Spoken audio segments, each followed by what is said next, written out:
point. But Schwarber in left, if you put Marsh in center, and maybe send Rojas to the minors, they did. I don't think it's going to be as bad as it was last year because it seemingly couldn't get worse, right? In Philadelphia, and the 76ers I pick could up see yet that another happening, W, but and they get the my big gut tells fella me, back. Welcome Welcome to the Marsh and left, PHLY Rojas and Sixers center is how they're post-game probably show going to start the year. Alongside Derek Bodner. I'm Devon Givens, and again, happy Monday to you. Bree is here. Kyle Neubeck from the arena later on. It's MLK Day, some early basketball. Good to be with you, Derek. What's going on, man? Not much. I enjoy a good afternoon game, in part because I'm fully awake by the time we do this show. So I am my old man prefers a 3:30 show over a 10 p.m. show any day. So I'm looking forward to this one. It's right on schedule for our non-game day type It really shows. does feel like an off day show, except we have a game to talk about. Yeah. So boring basketball today just because it was an easy win. But sometimes you need those, and when you're good, you get those types of wins over the basketball team. So we have a lot to break down. Embiid is back. Maxey closes the game. Tobias Harris doesn't take as many shots today, but just an overall good team Thank you win, for a good having team me performance. on. Go in Birds. This one, as they take care of business, really controlling this one, Derek, from front to back with this game. Never really anything to worry about, and control the entire time. Yeah, and obviously the headliner here is Joel Embiid's 41 and 10 in 31 minutes of play. Came back, shot 12 of 21 from the field, went to the free throw line 17 times as the Rockets could not contain him without fouling. There was a little question whether or not he would continue that 30 and 10 streak, which I think now reaches 16 games. Do I have that right? Because he only had 4 rebounds at halftime, so that was a little bit in doubt, but he was scoring with ease, and the game of basketball is easier when Joel Embiid is on the floor. Yeah, pretty much, man. I mean, and it was something I wanted to ask a question later on, so I'll get to it a little bit later in regards to the way that they play. Of course, the difference between when he's on the floor, when he's not on the floor. They did have no DeAnthony Melton today, no Mo Bamba. It sounded Robert like Covington, it could be a solid week or even more without DeAnthony because of of the back injury. Yep. Yeah. So what was Nick Nurse saying before the game? We'll start there just real fast. I actually did not make it there before the start of the game. We will ask Kyle that afterwards, but it sounded like they want to be cautious with it. That it has been nagging him for a little while now, and that they are going to give him about a week. It sounded like Nick Nurse wasn't even completely sure of the timeline, so that will be something we'll ask Kyle when he does come on later in the show. But yeah, I mean, that's a loss. Look, he is a good two-way player, a good catch-and-shoot player, one of their better players with gravity. So that is certainly a loss. More than offset, obviously, by Joel's return. But yeah, you need to get him right. Have to get him right. Have to get him right. So maybe a few games that he will miss. But right now, again, some important basketball is still yet to be played with him out. Kelly Oubre getting the start. I presume that will be the way that Nick Nurse will go going forward, since that's pretty much been the starting shooting guard whenever he has been out. So that will take care of itself, and we'll see how everything else goes. And we can even ask Kyle a little bit later about Daniel House falling at the end of the game. Looked like he fell pretty hard on his hip and had to run off the floor, didn't even go to the bench to get checked out. So we'll see about that, because he actually played pretty good this afternoon. No, he with came the out. He made a quick three. He was hitting the offensive glass and one off an offensive rebound. He was giving them some good energy. Yeah, and you're right. When he hit the floor, he got up. It took him a couple minutes to get up, but once he got up, he pretty much ran to the locker room without any help, without anyone even looking at him. So you're little concerned what that could mean. And he's a tough dude. When he was laying there for a while, I'm like, that must have really got him pretty good. And when they showed the replay, I had to turn my head away because I hate seeing those types of falls. He fell hard on the side there. Yep. Yeah. So Joel Embiid back after missing 3 games, Derek, and he got out there today, and you saw it right away from the first quarter. He got right into it very early, very often, looking like Joel Embiid. And sometimes, like we typically do when you're looking at the game and you see how the offense is flowing, seeing how the game is developing, he was hitting his shots, some questionable, as we always do. Hey, you should have passed that one.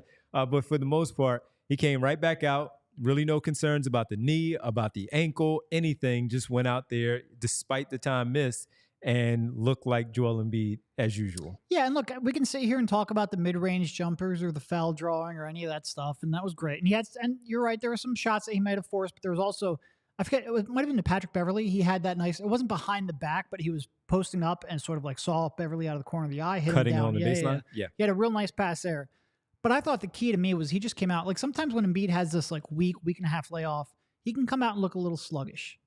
Like he doesn't fully have his wind. He doesn't fully have his legs underneath him. I thought he came out and he looked pretty spry, and that was good to see. Like I said, this was a pretty extended layoff. He doesn't always necessarily come back with the most energy from those. So he came back and physically looked very good, I thought.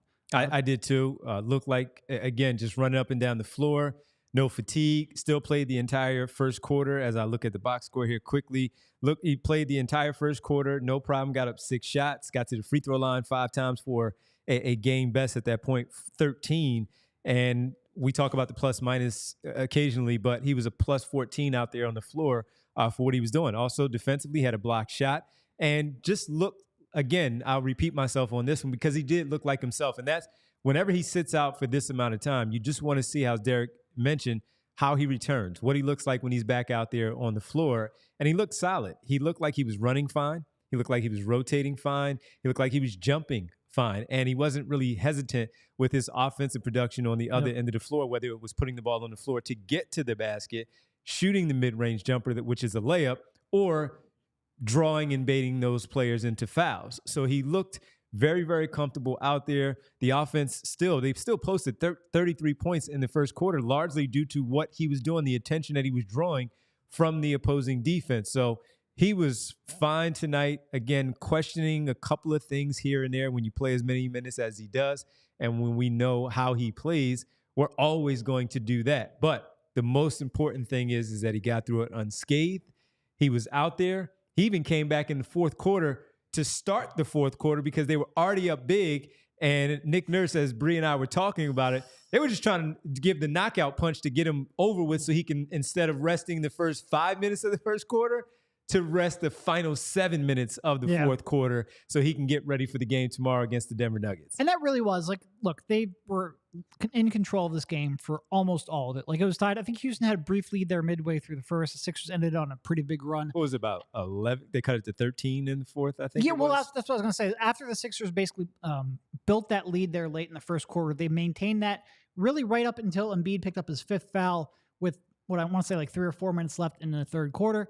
The Rockets went to the line, I think cut it to 13. You're thinking, oh no, like, could this be a game where maybe in years past they let it slip away? I feel like the last 2 years they've done a much better job of not having that happen, but maybe it's just enough where Embiid comes back, has to exert himself a lot in the fourth quarter, yada, yada, yada. Sixers push that lead back up to 20, I feel like, towards the end of the third quarter. You got some pretty big buckets from Marcus Morris, from Patrick Beverley, and then Tyrese Maxey started getting it going, and that was key.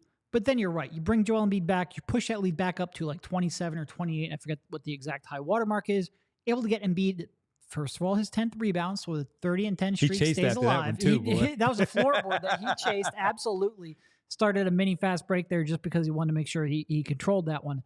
But then you're able to get Embiid out for the final 6+ minutes. And with a back-to-back, non-travel back-to-back, but still a back-to-back against the Nuggets tomorrow. Nick Nurse, I saw tweets saying that Nick Nurse is saying the expectation is Embiid will play tomorrow. We'll see whether or not that ends up happening. For the sake of the discourse, I certainly hope it does, because there are some Nuggets fans and media members who love to point out that he never plays against them. Even people here. Yeah, but it's great that, like, this is, like I said, an afternoon game with no travel. The back-to-back's tomorrow night, and you're able to get him out in the fourth quarter. He can have legitimately 30 hours off in between the two games. Hopefully he's able to give it a go. And more importantly, this was a game that you're able to put away. I know the final score ended up looking a little closer than it was. There was some garbage time there with all bench units that made it look that way. But to put your foot on them like that and start the fourth was big. Yeah, it really was. And again, we noticed it right away. I'm sure you guys did, as we mentioned, Embiid starting the fourth, because as we talked about, when you look at the pattern that Nick Nurse likes to go with, is Embiid sitting until about that 7-minute mark in these close games, come back in to close the game out. Instead, with them being up big, he decided, put him back in early, get these guys out of here so I can sit him down for tomorrow. And that's exactly what happened. As Derek said, the last 6.5 minutes, Joel Embiid sat. And I saw Money Mar already in the comments there say, the easiest 41 I have ever seen. And Mar, sitting there with Derek and talking with Bree while we were sitting there watching the game, Jamie and Renee doing the show, Tyler as well, doing the Phillies. And we were sitting there watching the game, and I'm like, this game is boring at halftime. This game is boring. And you know what? Good. Sometimes you need those after you fight and you claw for all these victories, and you make it harder than it needs to be, a more difficult game against an opponent where you should really knock them out. And we've seen it already multiple times this season, even with the 25 victories, 12 games over 500. But Mar, you are exactly right. This was one of the easiest 41s that he had, easiest wins for the Sixers this season, where they controlled it from the very beginning, up by 14 after one. And as close as they got was Derek pointing out the 14 late in the game. And by the way, like, I feel like we just said this a couple of weeks ago when they played Houston the other time. This is a really good defense. Like, you might look at Houston, yeah, they're right around 500 on the season. I think that the loss today 19 and 19, 19 now and 20. 19-20.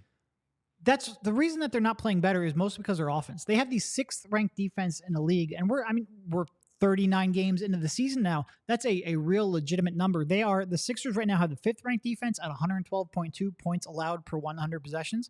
Houston is right behind them at 112.6.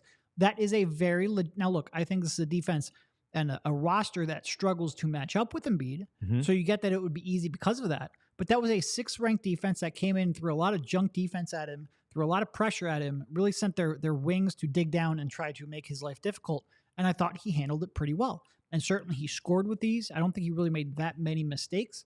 Maybe the passing numbers weren't all that high, or the assist numbers, but I thought he moved the ball well enough and obviously was able to score pretty much at will, that they handled a really good defense. And the other thing with them being a very good defense, which they are, the one issue with the Rockets all season long, of their 19 wins, only 4 away from Houston, because they are a terrible road team at 4-14. So despite hearing that DeAnthony Melton was going to be out, the same with Robert Covington, Mo Bamba has been playing some pretty good minutes, along with Paul Reed in those 3 games that they played, specifically the last 2 for Mo Bamba. You're looking at it and say, okay, they can get stung a little bit, and be maybe trying to force himself back into the flow of things, and the same for them incorporating him back into the lineup.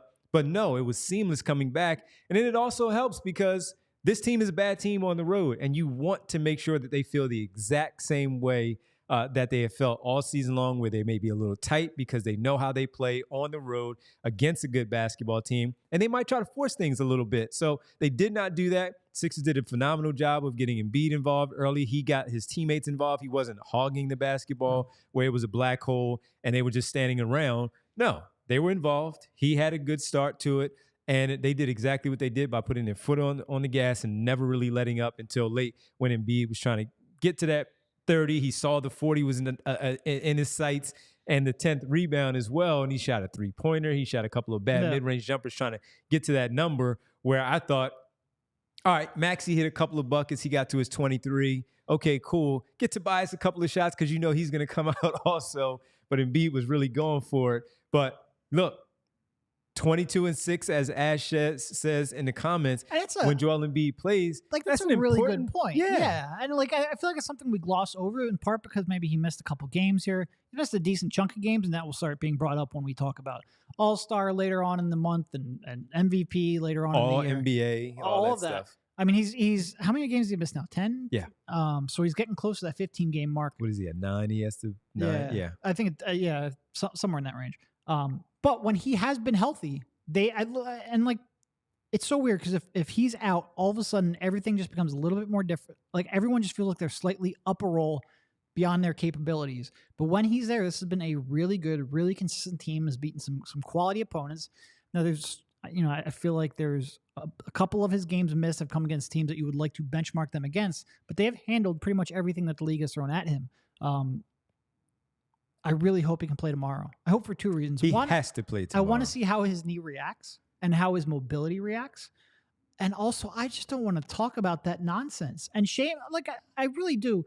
The NBA makes such a big deal about, we want to make sure that all stars are playing in these marquee games and these national TV games. And then they put a national TV game on the second half of a back-to-back. And it's like, what are you doing? You know the impact back-to-backs have. You know how teams are almost always going to be, cautious on these back-to-backs and conservative.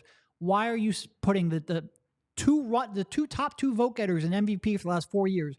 Why are you putting them up in a back-to-back? Setting it up, exactly. Yeah, and should Embiid play? Yes. But like, if we're going to make that big of a deal where you can't sit your stars on these games, then don't put them in compromised situations for these games. It's frustrating. And look, I get setting an NBA schedule is probably impossibly difficult. You're not going to be able to do that without pissing some people off at various points throughout the year.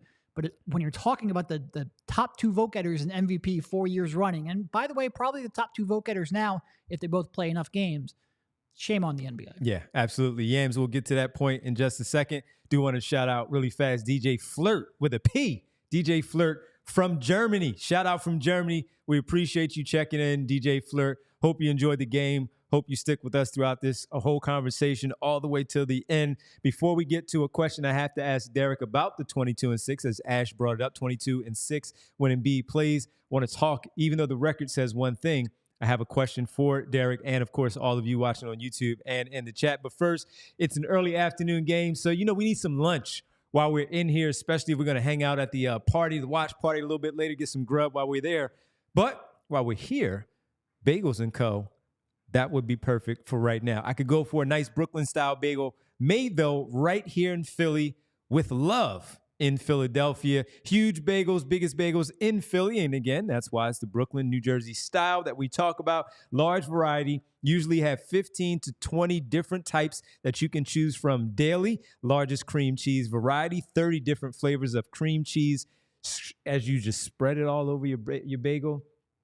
30 different flavors that you can choose from for your bagel. So it would have been perfect for your day off today. Get ready for some early afternoon basketball. That's your breakfast or even lunch, like for me. And they do a fantastic job. Big game tonight for the Birds. They have specialty flavors there for the cream cheese. They did Eagles cream cheese. They do the 76ers cream cheese as well. So if you have that in your future and you want to get some bagels and you want to represent your teams, make sure you go ahead and check in with Bagels & Co. to get that. They've also done some Phillies during the season. They are an affordable brand, get a lot of food for cheap, and in today's inflationary world, they think that is key. Debated raising the prices, but decided that's not the right thing to do. They want to be in an everyday brand and not some high-end place that you can splurge on only on the weekends.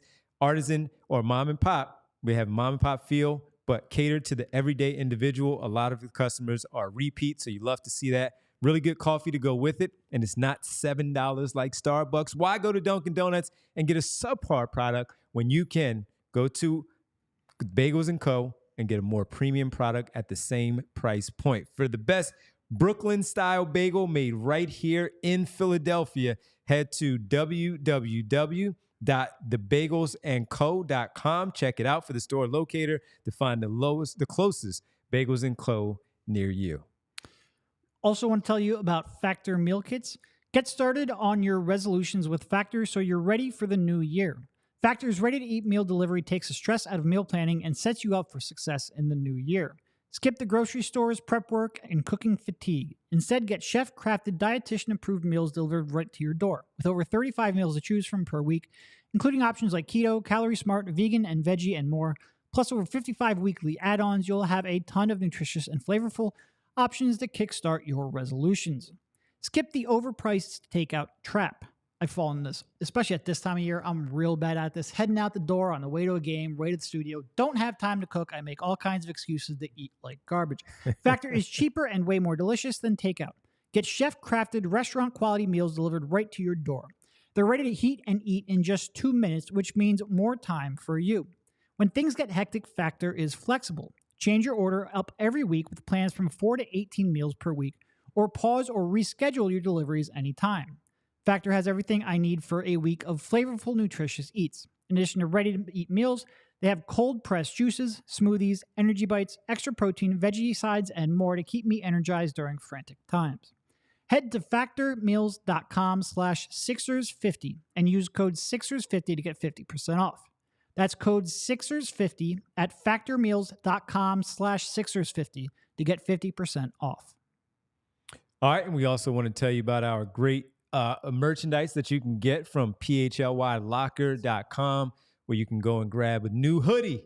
You ready for the game tonight, or hopefully a big playoff push by the Birds? Well, go get your PHLY football podcast, right? The hoodies. You got the guys, Bo and Zach and Jamie. Bo and Jamie tonight. We'll tell you about that in a little bit. But you can go get the hoodies, PHLY hoodies. We got the new PHLY Sixers hoodies in the blue, Kelly green for the Birds. The Michkov Flyers hoodie that's very popular. Apparently, they're like really doing well selling those hoodies. Make sure you go to PHLYLocker.com. Also, the new hats.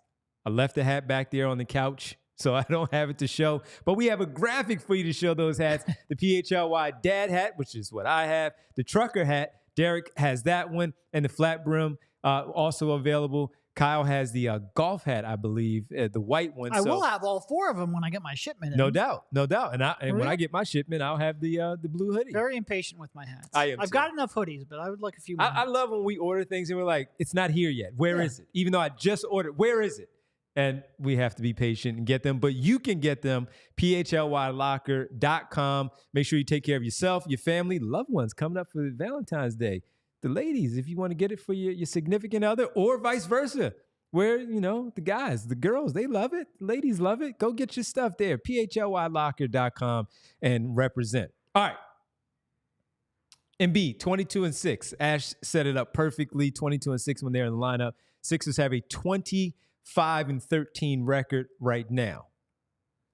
But sometimes when you watch, and when you watch with others, you get a different perspective on how they're playing when he's out there on the floor. I was talking to our guy, Vince, back there. Again, I mentioned Jamie and Tyler. We were talking to them. And sometimes, talking to our guy, Rick, sometimes the style of play becomes a conversation of holding on to the ball. This does not surprise me that after talking to Vince, this is what we're going to talk about. But he's not the only one, right? Yes. So the style of play does come into question sometimes, where maybe the assist numbers are not high enough. You see it's too stagnant out there on the floor. The fact that some are stuck in the corner, there's not a lot of cutting. Is that more of a coaching thing, or is that an Embiid thing where he's holding on to the basketball a little bit too long? And those types of conversations come into play even when we get to Tobias Harris, who had 20-plus shots in the win that they had the other day, and he only has 10 points tonight on 3 of 7 shooting, 2 of 3 from beyond in 30 minutes and 50 seconds. So I say that because Maxey did get 18 up, Oubre 8, Beverly 8, Maxey, Harrison, Batum only 7. How do you look at that when you still say 22-6? Devon, what are we talking about here? Because they're winning these games, but sometimes when you do watch, you see it like this, and it seems a little off when it goes to the balance of the overall shooting. I mean, I think they're 3-7 without him. What are we doing talking about this for the most part? You want aesthetically pleasing basketball as they're losing 70% of their games? I'm only asking the question. What are you doing? No, look, yes, at times he will hold the ball a long time. Sure. At times they've also had really good ball movement. They really cut it well off of him as well. I think there have been moments of the season, pretty big portions of the season, where they've played aesthetically pleasing basketball with Joel Embiid on the floor. But most importantly, I want them to win. And I do think they're cutting so much more than they were in prior years. And I do think that he and Maxey have such a good two-man game between them that I don't even know if I agree with the fact that they're more aesthetically pleasing without him. I think there are times where he will frustrate you and people will overreact to it. But no, I think they're a much better team. I think they could probably use one more creator. If things get stagnant, I think it's largely because your third best player is somebody in Tobias Harris who is inconsistent in his aggressiveness and really isn't a passer even when he's going.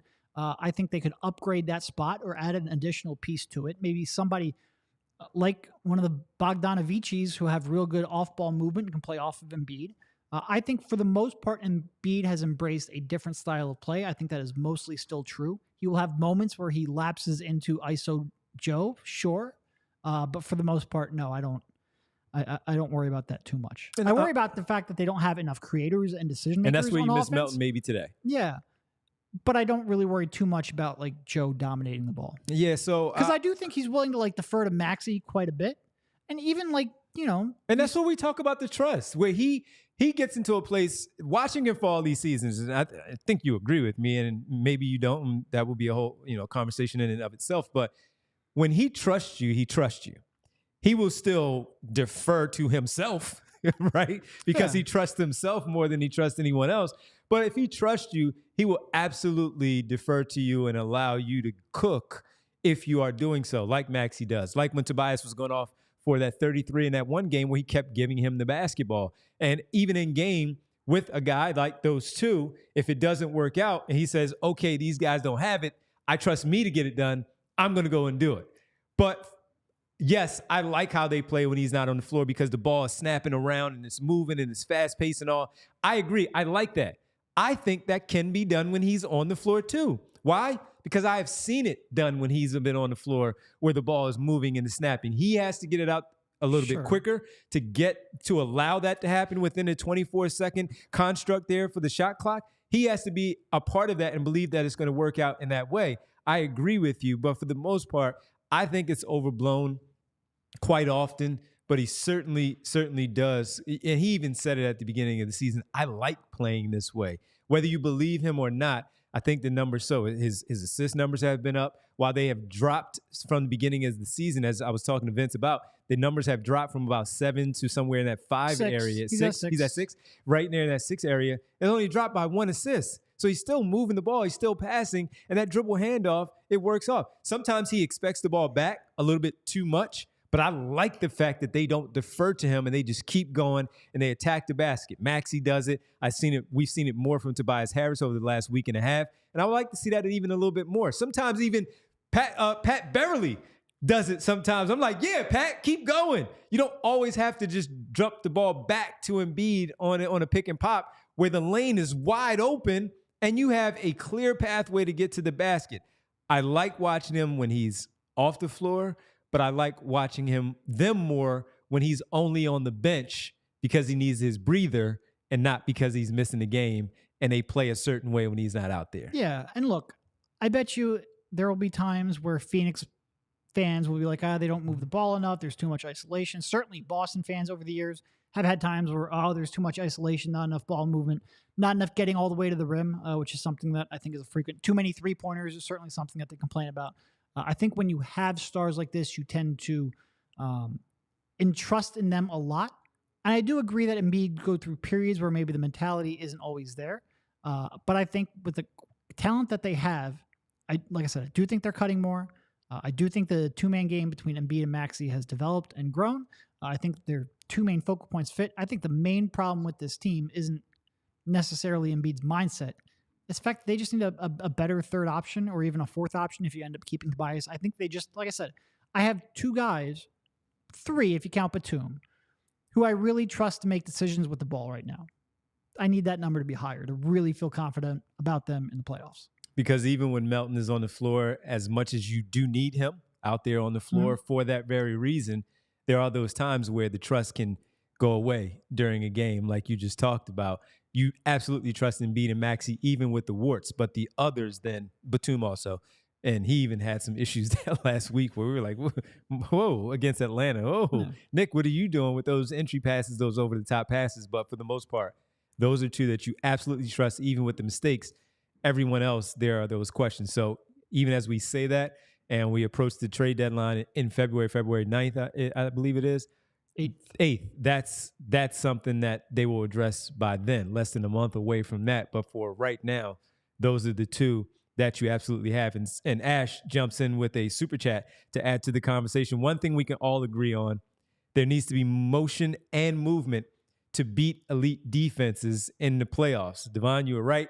We have seen it this year with both. We appreciate it, Ash. Again, comments without the super chat, but certainly with the super chat. And yes, you absolutely need to see that ball movement consistently, the motion off the basketball. Derek brought up the pass that he made to Patrick Beverly where that was a bullet. He whipped that pass along the baseline, and you've seen where players will catch that and they will blow that. They will absolutely blow that layup, an easy bunny right there. They will absolutely blow that layup because they don't, where they caught it underneath the basket, whatever it might be, the pass was a little bit too hot for them. They couldn't handle it, off their leg, out of bounds, turnover because it went off their hands into the opponent's hands, starting a fast break. It was a really good pass from Joel Embiid. So when he has somebody that he believes that will catch the basketball, even when they don't, he will still make that pass. There are times, yes, where, Joel, you missed that when we're all watching together and we say that collectively, Joel, you should have passed that one too. He's fine. He's a willing passer. He will give the basketball up, and he was really good today, and that's something that they have to continue to do. He has to trust them when he makes those passes, and they have to keep cutting because you never know where the defense's head will turn. One millisecond, you turn your head, And next thing you know, you have an easy bucket opportunity. So not something that we're all at all worried about. Oh, sure. And look, they absolutely need to cut when he's doubled, and he absolutely needs to make passes when they do double, because then you put a little bit of hesitation in the opponent of, well, if I double, will he pick me apart? If I double, will he make me pay? And it makes that double in the future just a half second, a half step too late. And it just becomes much tougher to defend him. Like, part of the reason that Jokic shoots like 65% from the field all these years is because it's so hard to double that guy, because it doesn't matter if he's looking at the basket, if he's looking at his teammate who he's going to pass to, he will sling a pass to wherever the double team's coming from and make you pay, and it just becomes very tough to really try to get a second hand in his face. So I agree it needs to be something that they do very consistently in terms of cutting when he's doubled, and he needs to make those passes. I feel like some of this might be a little bit of an overreaction, maybe like the Knicks game, because that game was really poor, the last one he played in. But I think there was so much optimism early in the season because of his passing, because of the extra movement on offense, that even if there is a slight regression every now and then, I'll give them the benefit of the doubt to bounce back from that. And Rick Morris, they did just drop like 122 points per 100 possessions on the 6th ranked defense in the league. So like, it's a little bit weird that they put some points on the second-rate defense, yeah. Right? Defense in those 2 games that they played them. They've absolutely done that. And Rick says Oubre was also in the vicinity of that pass for Embiid. Yes, he was. He was right there. So someone needed to catch that and finish at the rim, and they did just that. A funny one before we get to Derek. Here in the second, Money Mars says Tobias plays like a computer-controlled NPC on 2K sometimes. LOL. Well, after that 37-point performance the other day, I'll lay off him today with just 7 shots, especially since the game was in control. And this is part of the reason why. Look, I was actually in the middle of looking it up. I'm pretty sure Tobias does take a pretty big hit in terms of his scoring value when Embiid's on. I do think of all the players on a team who might struggle to find their spots next to Embiid, Toby might be one of them, just because he wants to get into that, foul line area for his pull up or his fade away. That part's obviously occupied by your 7'2" center. But that's part of it. He can have an off night in terms of his aggressiveness, regardless of whether Embiid is there or not. Like, I really hate making an excuse for him because it's so up and down with him. And tonight his aggressiveness wasn't there. But then again, their offense for the most part was humming along. So yes, it was. Maybe tomorrow as they play. First of all, as far as the assists go, 25 assists on 40 made baskets. As Derek said, the offense was humming. So They were sharing the basketball.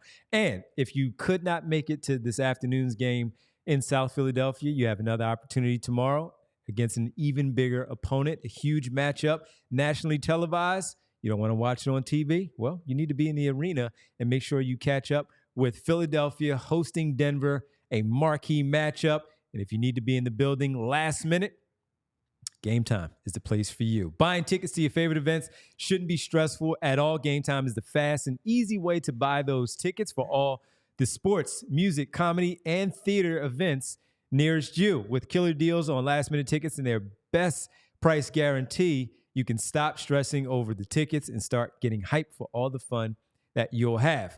Lowest price guarantee, event cancellation protection, job loss protection, etc.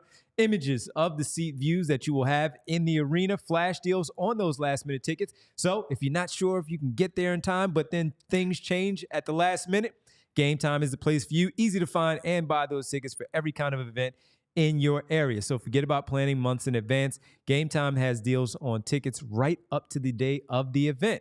For instance, tomorrow, or if you're quick enough to get to Tampa tonight, good luck with that. But the tickets might be available for you. Get exclusive flash deals on tickets for football, basketball, baseball, concerts, comedy, theater, and more. Don't forget about hockey. Game Time guarantee means you'll always get the best price if you find the tickets in the same section and row for less. Game Time will credit you 110% of the difference. Snag the tickets without the stress with Game Time. Download the Game Time app like I did, create an account, and use code PHLY for $20 off your first purchase. Terms apply. Again, create an account, redeem the code PHLY for $20 off. Download Game Time today. Last-minute tickets, lowest price guaranteed. We also want to make sure we tell you about FOCO. FOCO is a leading manufacturer of sports and entertainment merchandise with a product line that includes apparel, accessories, toys, collectibles, novelty items, and more. It's the best officially licensed gear for all sports and fandoms. And with it still being football and tailgating season, means that overalls, hoodies, hats, sunglasses, and bags Everything you need for a game, FOCO has. Although, quite frankly, it's cold before the Sixers games, too. You can use all of that stuff when you go to the Wells Fargo Center. Very cold. Did not enjoy today. Very. And FOCO has hooked PHLY up and provided awesome pieces for our sets. FOCO always has our back for Philly sports, and they have yours too. Get the best gear around by using the link in our description. For all non-presale items, use the promo code PHLY10 for 10% off. How you feel? You see the snow? You talking about the cold? Get the FOCO. You see the snow in Buffalo, man? Yeah, that was real bad. That was real cold. Really bad. You could not pay. If you want me to cover like the bills, there is not enough money in the world. Realistic money. So I guess when they were asking for help and support to snow from just regular everyday bill fan, UFF or something, I'm not going up there, man. No way. We'll pay you. We'll give you some coffee, hot chocolate, or whatever to come out and clean out the stadium for the game this afternoon. You're not doing that? No, I'm not. No, no that $25 an hour is not enough. I will never move up north. Philly is as north as I will go. Hey, man, that was bad. And I saw a report where this one guy, I think he was a Steelers fan, he was in downtown Buffalo. And he's like, this is what we're complaining about, playing football in this type of environment. Then a newscaster from Buffalo said, hey, buddy, we appreciate your update from downtown Buffalo.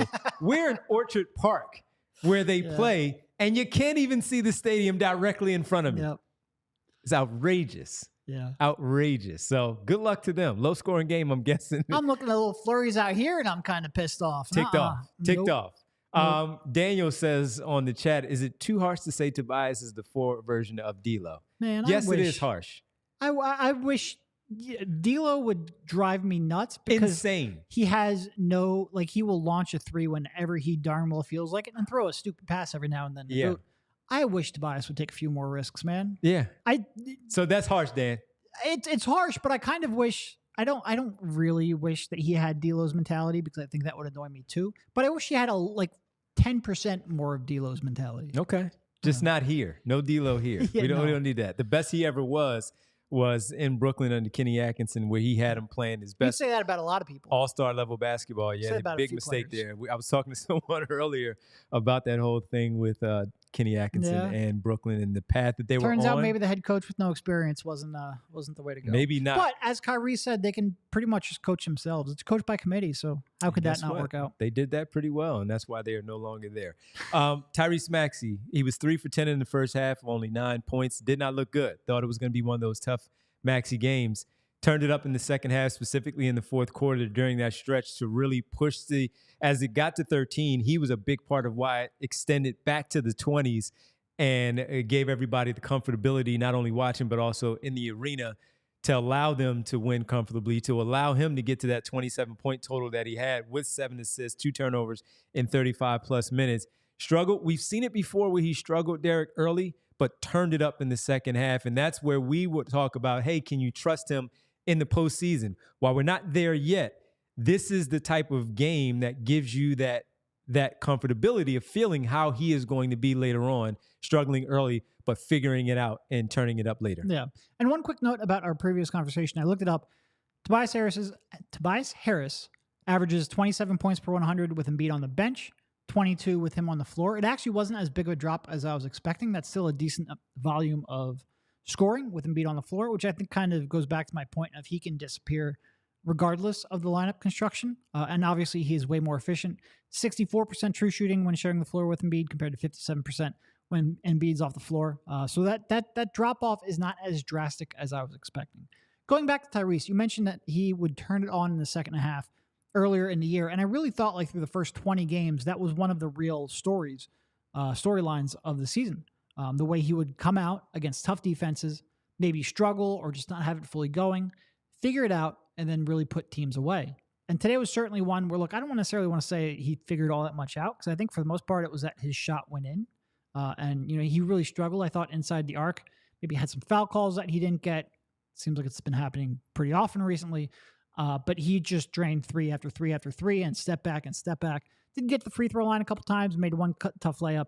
But for the most part, it was from bombing from the perimeter. And it was a very key portion of the game. Like we mentioned, the Rockets had cut it to 14 or 13 there with Embiid and 5 fouls. Thought things could get a little bit dicey. Turns out that Tyrese Maxey was able to put it away. Some of those step backs he hit were very tough. And he had that one called off. I don't even remember if he made it or not, but he had a travel called off there where really didn't seem like it needed to be a step back. It seemed like maybe just a sidestep would have been all that he needed because there was a flyby. But he had another 3 that he could have made. It ended up with 6 for 10 from 3-point range on the evening, 5 for 5 from the line, and only then 3 of 10 inside of the arc.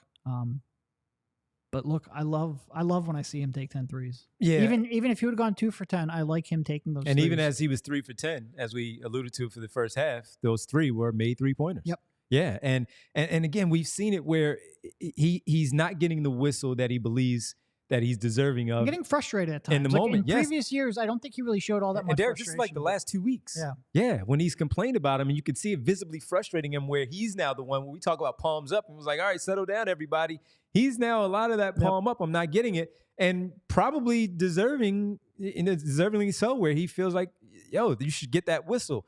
With reputation comes those whistles, right? And he feels like he's now earned that reputation to get the whistle for a trip to the free throw line. So I don't mind it, but it was a big part of why he only had those 3 of 10, the 3 makes of the 10, and those were going to the basket. I think one was mid-range. I think he forced it. It was a tough shot over a long, or it might have been Jabari Smith or Jeff Green, because I know it was a really tough shot, but he continues to fight through any adversity there with the defensive assignment that's across from him.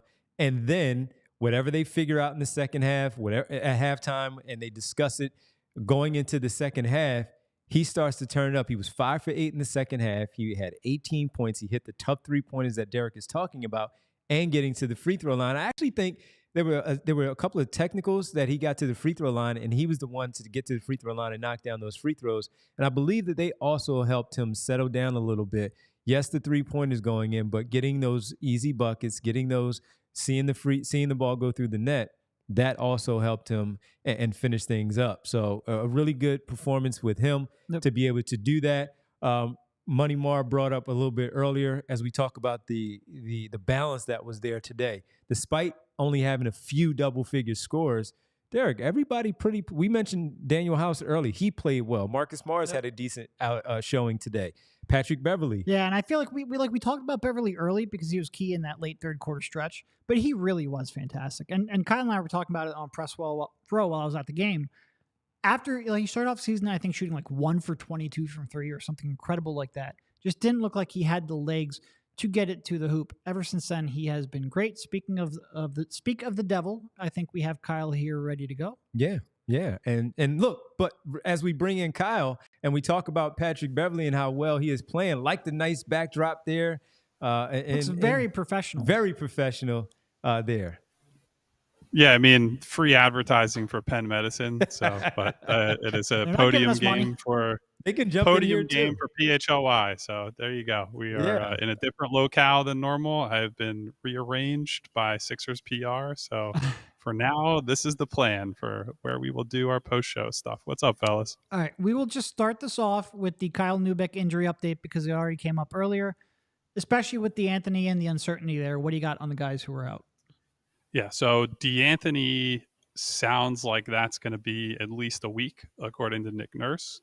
He did deal with a back issue all last year, or I would say most of last year. And Nick essentially said pregame, this is something that DeAnthony could probably play with right now, but they feel like they're in a position where if they give him a bit of time here and go through, they identified what the issue is and give him proper time and rehab, or treatment, I guess I should say, that they can deal with this and hopefully mitigate it as they come down the stretch of the season. So it sounds like it's not serious, but when you say you're going to miss maybe a week, that's more than just like a day-to-day thing. So it's kind of in that weird middle ground. We'll see how he responds to treatment and how soon he'll be back. The other guys, as far as I know, are all kind of day-to-day issues, and we'll go from there. We did also talk to Joel in the locker room, and I asked him specifically about, what's been the main problem, and he continues to say it's swelling and keeping swelling down. Says that I guess it's been responding well last few days. That's why he's able to get into practice, get some 5-on-5, 3-on-3 scrimmage type work in. And as far as we know, he's wrapped up after the game, said he's feeling good. And Nick Nurse's expectation is that he will play tomorrow versus Denver. Joel didn't disagree with that. So it sounds like unless there's something unforeseen, like something happens overnight, should be good to go tomorrow. So one other quick injury question. I feel like you and I have been exposed to a lot of knee injuries over the year. Prior to today, have you ever heard of a right knee fat pad impingement? I don't know that I've ever heard fat pad used on an injury report. So Okay. the level of specificity is getting... It's not like you and I are not doctors on a good day, Derek. So when we're getting to this granular level of detail, I really feel overwhelmed and like we're in a different era. Just want to make sure it wasn't me. That's all. Coverage. That's all. You like to just say knee sprain? Yeah. Knee sprain, knee pain, whatever it might be. One more, Derek. Remember when they always used to go into gastroenteritis then? It's like, can we just say like he has flu-like symptoms or something? Like we don't need to get just too say he's got diarrhea. That's what gastroenteritis is. Pretty simple, right? Straight to the point. One more, because we were talking about, and Daniel House with that hard fall at the end ran right to the locker room. Were you able to see him? Did they say anything about that? Because that was a hard spill. Oh boy, did we see him post game, because we had one of the most spirited Daniel House yelling across the locker room sessions of all time. Marcus Morris, as you guys know, Mr. Key to the City of Philadelphia himself, was talking a little shit about the Birds. Tyrese Maxey mentioned, the Dallas Cowboys suffering a terrible loss yesterday. And D House, who is apparently a Texans fan, was whooping and hollering about his boys in Houston. So he was, yes, he's okay.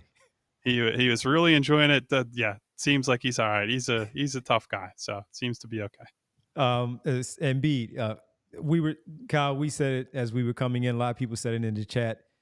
And it boring game because of how easy things look tonight, as he dropped another 30 and 10, this time 41 and 10. And he did it very easily, came back and looked like his normal self with no issue, as you talked about the update with the injury. Good to see him back out there on the floor. Yeah, look, like the thing that he's doing right now is basically breaking modern NBA defenses, right? Because as you guys both know, teams want to concede the mid-range shot. Like the way that analytics have changed the game is that everyone wants threes, dunks, layups, free throws. Like that's the Bible of NBA offense in 2024 and has been for quite a long time. Unfortunately, Joel Embiid shoots mid-range shots at a layup-like clip. And so when you have to sell out completely on him in the middle of the floor, it's just a scheme-breaking way to attack teams. And since he has become this unguardable player at the elbow, it just causes all kinds of problems. Like the Rockets are trying to send double and triple teams at him in the middle of the floor. And as he often does, Joel did a great job of anytime there's contact, finding it, seeking it out, highlighting it, forcing the refs to blow the whistle. The 30-10 streak did look to be in some jeopardy. He obviously turned it up on the glass in the second half, but like chase that 10th one down, man. Literally chased it. I'm okay with that. Like he came back in, the game's still hanging in the balance a little bit. They got him out once the game was put to rest. That was a very normal way to get to that threshold. So the bottom line is he is maybe the most effortless scorer in the NBA right now. We have to put the asterisk there and say for the regular season, because have run into those roadblocks in the playoffs before. But I think between what Nick Nurse has done, the level of playmaking he's shown this year, the schematic tweaks, Tyrese Maxey's ascension, and the fit of everybody around him, obviously the hope is going to be he can finally translate what we see every single night and do that against high-level teams in the playoffs. So I just want to be clear, because we had a little bit of a back and forth here on the show. You do think they are a better offensive team with Joel Embiid on the floor? Confirmed. Okay. Sources say, yeah. Just checking. We were having a conversation because we were having a discussion a little bit earlier about how they look, where sometimes it may be a little bit stagnant when he's out there on the floor. Not the same type of movement when he's hold on the floor. I want to give you one guess on which PHLY employee instigated this conversation. Vince. You are correct. Yep. Yeah. Yep. So we were having that conversation. I'm completely shocked. Yeah. Yeah. Well, listen, I would say I actually noted this in the recap. They had that real bad period of stagnation in the third quarter. Like the third quarter, not going to, that might be a burn the tape quarter, at least the first half of it for the team. I don't know that I would blame Joel too much for that. Like, I think he certainly was making reads out of doubles and trying to find guys, and there were just periods where people are not moving. And I understand that can be a symptom of, when big dog's got to eat and he's just taking a lot of shots, that can happen. Like, guys get lost in the shuffle. We talk about that on the show quite a bit, but no, I didn't really think that was a product of Joel tonight. I just weren't a lot of guys playing well, quite frankly. One of the highlights of the game was Pat Beverly. Pat Bev was awesome off the bench, so he clearly didn't struggle playing with basically anybody tonight. I was just going to ask you, how about where did this Pat Beverly renaissance come from? I mean, look, he started shooting the ball well there for a while. That probably gave him a bit of confidence, but I think a lot of it is he's now getting deeper on a lot of his drives, getting into the paint. And even when he's not looking to score there you can't even call them runners and floaters. They're like flip shots half the time. He just has this weird old man bag. Yeah. It's like the YMCA game where you just play a guy who looks like he shouldn't be on the floor, and all of a sudden he scored like 4 straight buckets. But he's using that to set up. He had a nice one tonight where he did the Steve Nash, go underneath the rim, look back, finds Joel, top of the key for an above the break 3. Like, I think he's done a lot more of that, to the point that, and I said this to Derek on press row tonight in the first half, I was like, all the consternation about backup ball handling, I think for the last like month and a half, maybe 2 months, Pat has done a perfectly solid job, to the point that I don't think they need, I was of the opinion for a while, they needed like an innings eater type player at that spot. I'm not quite sure they need that anymore. Maybe because the Tyus Jones dream is dead, but yeah, so but I think has he shown enough where he might actually, if he is the only option because they don't make a move, that he has done enough, at least right now, for us to think that if this is something that can continue, that he can do the job? I think so, yes, because here's the thing with, even as the number one Tyus Jones guy on the East Coast, or one of them anyway, the problem with him is that he's not a playoff level defender. Like, he's an 82 game player, not a 16 game guy. But it looked early on like the Sixers needed one of those guys. Like, hey, the backup point guard spot is going to be a problem. And I think Pat has done enough over the last couple of months to say, I would move my vision elsewhere. Like, if you're going to commit resources to upgrading the team, I would hold off on that, because I think he's been sturdy there. He's even had some like flat out awesome games, like that Celtics game, the Lakers game. So good job by Pat. Good game for him tonight. All right. I got anything else? Yeah, we had a chat, and I wanted to ask you both about it, since we were talking about guards. Our good buddy Brian Knight asked, he said, I have a sicko question. Oh boy. The Sixers need another ball handler. Mark Stein, longtime NBA insider, is reporting former number 1 pick and Sixer number 1 pick Markelle Fultz is on the market because of what's going on in Orlando with their young guards. Should Morey kick the tires, or should I seek help? I mean, you guys can debate it amongst yourselves. I would be okay with just, you see what the price is. I think the problem with him is that it's the same problem as when he's here, right? The shot. Like, I think he's big enough, long enough, athletic enough that he gives you a bit more defensive versatility from a bench guard than you have with the rest of these guys. I do worry specifically about if you have to play Maxey and Beverly minutes at all in the playoffs, that might get dicey in a hurry. Now, you shouldn't have to with the assumed minutes allotments that these guys will have. So TBD on that. So Fultz would give you something different there. Good transition player, good slasher, all that. But yeah, I mean, if they were to go after him, you have to look at him more as just like a different option. It's not someone that's like, yeah, that guy's coming here and he's going to play every single night in a defined role. So I guess I would say it depends. I'm not totally out on it, but I'm certainly not like giving up any real assets for him. I'd say that. Yeah, I think that's the key. If you can like swap an expiring contract for him, maybe let him step into that Pat Beverly role, sure, interest, but like not a first round pick. And he's only expiring? Yes. Yeah. That's why. That's why. Right. Absolutely. All right, man. And boys, he can dribble, which, that's been the big thing all year. I keep saying I would love more players on a basketball team that can dribble the basketball he confidently. Can definitely dribble. And he can defend too. He can do that. Like he can definitely defend. Yes, he can. Yes, he can. Well, Kyle, will we see you tonight, man? Are we going to see you tonight at the watch party? I think so. I guess it depends on how bad this weather is supposed to get, but it's like the mailman, right? Rain, sleet, hail, or shine, whatever. Got to show up. So should see you over there in a few hours or so, right? All right. If we don't, we will see you tomorrow, of course, right back here, post game, live from the arena. Big game tomorrow. Big game. Big game indeed, and it sounds like Joel's going to suit up. Should be a great one. I certainly hope so. Make sure you check out Kyle's work at PHLY.com. Check out the recap. All PHLY.com. Check out the recap there. I was rolling too. Somebody else read the websites from now on. Jesus, Devon. Come on. All PHLY.com. Check out the recap. Kyle, thanks, man. See you. Really appreciate it. Yeah, Derek, big game tomorrow. Big game tomorrow. Philadelphia Insurance Company is getting some free ad reads here from Devon. They need to pay me.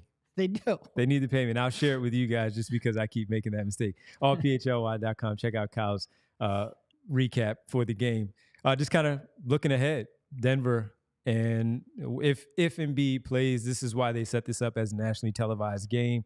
Sixers right now at 25-13. The Denver Nuggets, they are sitting right now at 28-13. So a couple of games up in terms of games played with their record. But hey, man, you said it earlier, 4 years in a row, these two are battling it out for the MVP.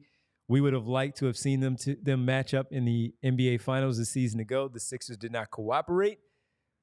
But this is a fun one early in the season, man. Yeah, well, and not only is it a great measuring stick game, not only is it a game against two MVP contenders, but it's a final game before they go on the road for 7 of their next 8. You would love, and look, not all of those road games are necessarily tough. Like you've got Charlotte in there, Portland, Utah in there. Like there's some very winnable games in there for sure. Some tough ones. You got to play Denver on the road in there as well. You'd love to bank a win here before you get out on the road, especially, like I said, 7 of 8 on the road. I think there's at least 1, maybe 2 back-to-backs in there. There is going to be some tough games to play. I can't wait. But on the other hand, I've mentioned a bunch of times, I think back-to-backs are barely legitimate basketball. I hate the fact that this is set up this way. Like I said, it's probably an easier back-to-back for the Sixers than normal because there is an extra couple hours of rest, because there's no travel, all of that stuff. It's true. I want to see a good game. Absolutely. Money Mar says 43, 14, and 7 for Embiid tomorrow. That's the line. I would love that. Well, he gave it to Jokic last year. Oh, he did. I think that's probably when he sealed up the MVP. Yeah. And then people lost their mind because he didn't play in Denver on the second night after playing the night before. Yeah, what was it, Portland? I forget. Yeah. But like that was a back-to-back. I think the one year, didn't he have like COVID or something? And he had like a legitimate injury another year. It's like keeps ducking. Yeah. Nikola Jokic, even though he gave him 40. Caught a contagious disease because he didn't want to play Jokic, who he has success against. Come on. Good win this afternoon. Again, we were just mentioning the watch party with Kyle. PHLY Eagles watch party there at Wicked Wolf. 7:45 start for the guys, and we hope to see you there. 8 o'clock, we'll all be there, hopefully, weather permitting, as Kyle mentioned, as the Philadelphia takes on Tampa. And things set up pretty well for them based on yesterday. We were looking like for a second, the LA is going to beat Detroit. And if Philadelphia does their part, might be a home game after all, go to game time. And then they lose by 1 and it doesn't happen. But they do have a pretty good opportunity tonight to still take on an opponent that gave up 23 points yesterday, and 23, you would think, if you do things the right way, that they've shown you that they can be beat also. Oh, for sure. For sure. But first things first, how you feeling about tonight? Same? Same. I mean, look, the Bucks are the definition of mid, and that might be being generous to them. The Eagles should have every chance in the world to win this if they had just played competent defensive defensive football at any point over the last month and a half. Sure, I'd be more confident, but we watch the same team. They should win this game tonight. As Derek talked about, there is no excuse. This is the most mid team that they're going to play on the road, and it's all their fault. Yes. Their They're you should be getting your FOCO hoodies out right freaking now, using your Game Time app to get a freaking ticket. Game. Yes. Yes. Absolutely. Yes. They should win this game tonight. And yet we're all sitting on the edge of our seats right now, biting our fingernails because we have no clue, absolutely no clue of how this is going to play out. But a lot of people feel really good because they're like, it's all gravy no matter what happens because Dallas lost. Excuse me. Dallas got rocked. Rocked. What was it, 27-0? Yeah. That was great. I enjoyed the hell out of that. Derek even asked, hey, are we doing an emergency pod? I was ready too, folks. That show would have done numbers. It would have done big numbers, and we're not the football guys. Nope. We would have done some big numbers. So a lot of people are like, it's all gravy from here on because Dallas lost no matter what. And many don't have expectations for the Eagles tonight simply because of that. No A.J. Brown. So the guys will get you ready at 7:45 with the pregame coverage. Wicked Wolf will be there. Bo and Jamie will have the pregame for you. Zach will join from Tampa, and hopefully postgame live from Wicked Wolf. I think it is. Hopefully they're doing a victory postgame and getting ready to preview a matchup against Detroit. I hope so. Yeah. It was supposed to be Detroit coming to Philadelphia. And it was supposed to be like, this should not have been a stressful weekend. No. Well, Dallas eased some concerns a little bit. I mean, it certainly at least made the weekend enjoyable. They did. So if you're there, weather permitting, we hope to see you there. Yes, Brian, Jerry Jones was big mad, and it was great to see. Oh, I was enjoying Skip. I do not follow Skip, but I followed him for 24 hours, put him on notifications, and just enjoyed every freak out. That video, he was having some issues with the trash can. He was. Some Seemed issues. like a motion-activated trash can. He could not figure it out. At that point, you take the top off and just throw it in the trash so you don't have those issues. But whatever, that's his problem. Or, like, just do another take. It was clearly performative BS. Like, just do it again. Yeah, just do it all over. It was a video. It wasn't live. Just do it over. His wife was willing. If whoever was willing to record that, just do that. Good win this afternoon. Maybe a bigger one tomorrow. Maybe the start today of 3 really good wins for the Sixers today and tomorrow night, and the Birds tonight. So let's see what happens. You want to do a prediction? I just want to say, like, 2-minute warning saying, who cares if Dallas lost? It doesn't help the Eagles win tonight. Well, I agree with that, but I have no real faith in the Eagles going all the way anyway, so I got to take my small victories when I can find them. It's because at least you don't have to worry about, because it looked like it was going to be San Francisco and Dallas in the conference finals, as good as Detroit's been playing.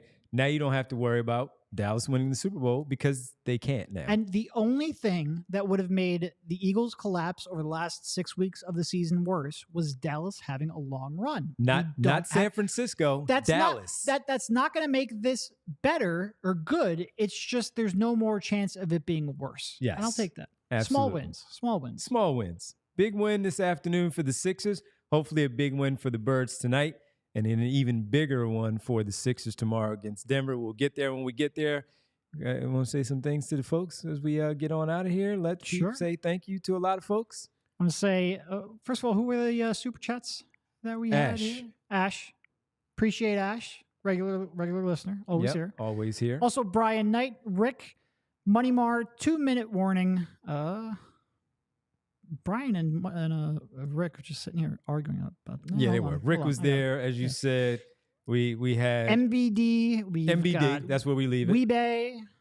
I think I said Rick already. It's really the same guys that were arguing. Liam was in there. I saw Liam Hypothetical in there. Man, Liam. Spiral Out. Daniel. Yep. We mentioned Dan earlier. Kyle O'Connor. Appreciate you. Yams. Daniel. Yep, there's a couple more.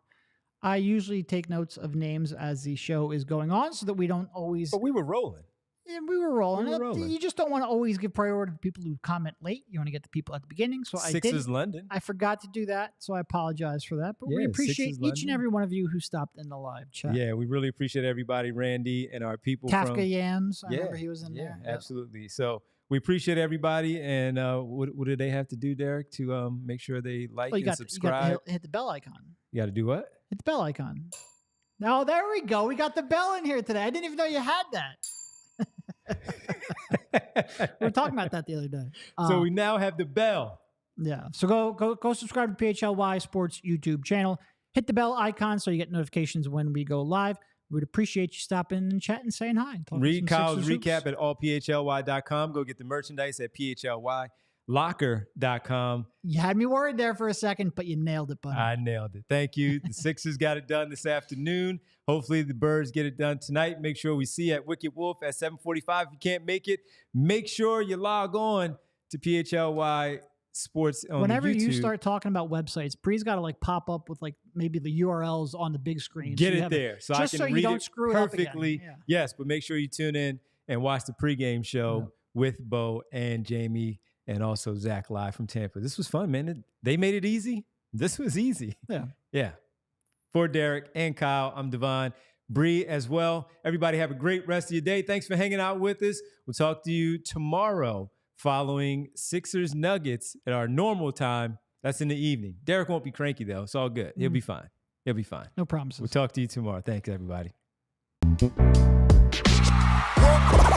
all silly like the mayor.